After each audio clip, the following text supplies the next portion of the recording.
中東好似七國咁亂，煙花就滿天飛。今次伊朗嘅反擊真係快到冇朋友。呢次唔係試探底線咁簡單，而係德黑蘭俾人哋逼到牆角之後，逼到絕路嘅搏命突圍。啱啱伊朗華爾斯通訊社證實，大批導彈已經射向海灣地區嘅美國軍事命脈，包括駐守巴南嘅美國第5艦隊總部，全部瀨嘢中咗伊朗嘅導彈攻擊。你唔明白呢啲地方全部唔係普通嘅基地，而係美國喺中東經營咗幾十年嘅根基命門。伊朗選擇全面開火，釋放出嚟嘅信號極其狠辣。既然美伊聯手空襲想要搞到德黑蘭全面癱瘓，咁伊朗就直接將個戰火燒遍成個中東，瞄準美國喺中東嘅每個指揮中樞。呢種反擊邏輯好清晰。如果德黑蘭注定要流血，咁成個地區嘅秩序就冇可能會置身事外。跟住更大嘅連鎖反應全面引爆，也門胡塞武裝已經公開撐伊朗，準備加入戰團。南部方向對以色列嘅威脅再次升級，呢次已經唔係伊朗自己喺度打，而係成個抵抗之湖嘅全面夾擊。之後，半島電視台嘅消息令到氣氛跌到冰點。沙特外交部嚴厲咁譴責伊朗，鬧佢公然咁侵犯周邊領土嘅主權。呢句話意味着殘酷嘅政治現實。伊朗呢一拳打出去，已經激嬲咗沙特呢啲海灣國家，外交嘅處境更加孤立無援。與此同時，以色列媒體話，到目前為止，伊朗已經向以色列發射咗大概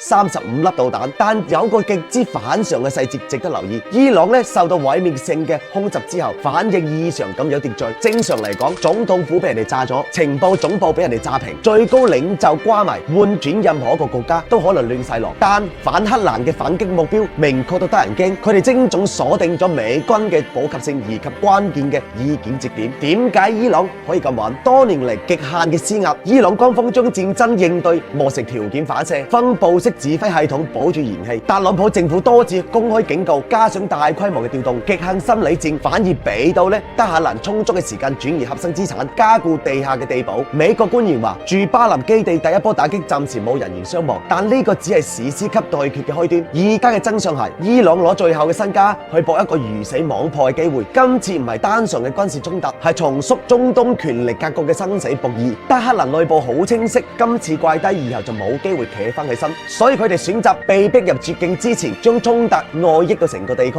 呢種搏命嘅姿態，連原本只想搞精準打擊嘅美爾頭都大埋。喺波斯灣嘅上空，導彈軌跡縱橫交錯，約旦、沙特等國嘅領空已經清空，所有民航航線徹底脫險，博弈進入最失控嘅階段。呢個夜晚，全世界冇人可以瞓得着。以色列同美國大號史詩狂怒嘅空襲只係序幕，伊朗嘅全面反擊直接將局勢推向不可控嘅高潮。只要美軍基地接落嚟出現大規模嘅傷亡，聽日升起嘅絕對唔係和平嘅太陽。德黑蘭嘅濃煙未散，全世界死死咁盯住雷達嘅屏幕等。